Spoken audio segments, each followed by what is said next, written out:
A reading from the Gospel of Matthew, chapter 3, beginning at verse 13. Then Jesus came from Galilee to the Jordan to John, to be baptized by him. John would have prevented him, saying, "I need to be baptized by you, and do you come to me?" But Jesus answered him, "Let it be so now, for thus it is fitting for us to fulfill all righteousness." Then he consented. And when Jesus was baptized, immediately he went up from the water, and behold, the heavens were opened to him, and he saw the Spirit of God descending like a dove and coming to rest on him. And behold, a voice from heaven said, "This is my beloved Son, with whom I am well pleased."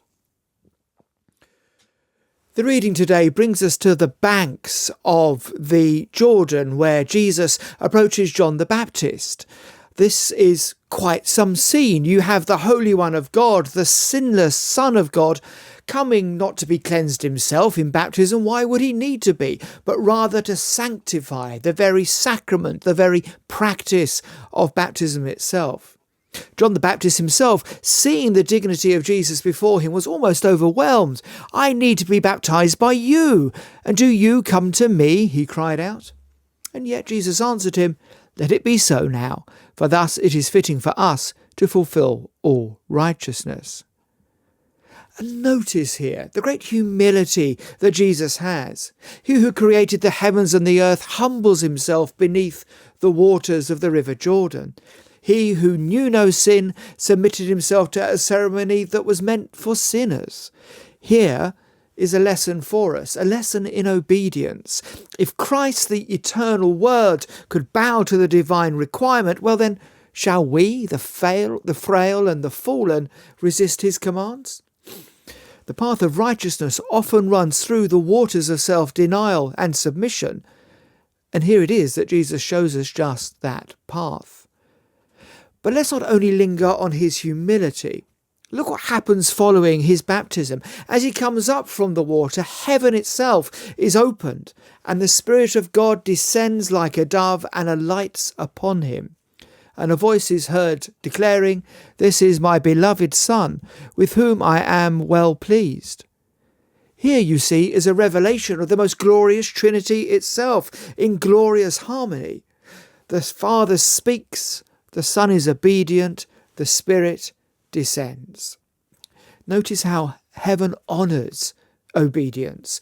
The voice of approval follows the act of submission. When we walk in the path that God sets before us, we too shall find the witness of his Spirit and the assurance of his favour. See also here the pattern for our own lives. Baptism, you see, whilst outward, is a sign of inward cleansing, a testimony to the world around us that we are united to Christ in his death and in his resurrection.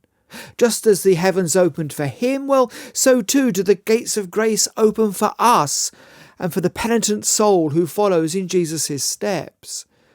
And just like that beloved Son, we may hear in our hearts the whisper of the Father's approval, not for our merit, but for his righteousness resting upon us. And so let this scene stir your hearts. The Son of God obeyed, heaven responded, and the Spirit alighted upon him. May we, like him, submit to God's will. May we walk in righteousness and receive the testimony of the Spirit in our own lives. Let us be determined to follow Christ's example, to honour God's commands and to rejoice in the open heavens of his favour. Amen.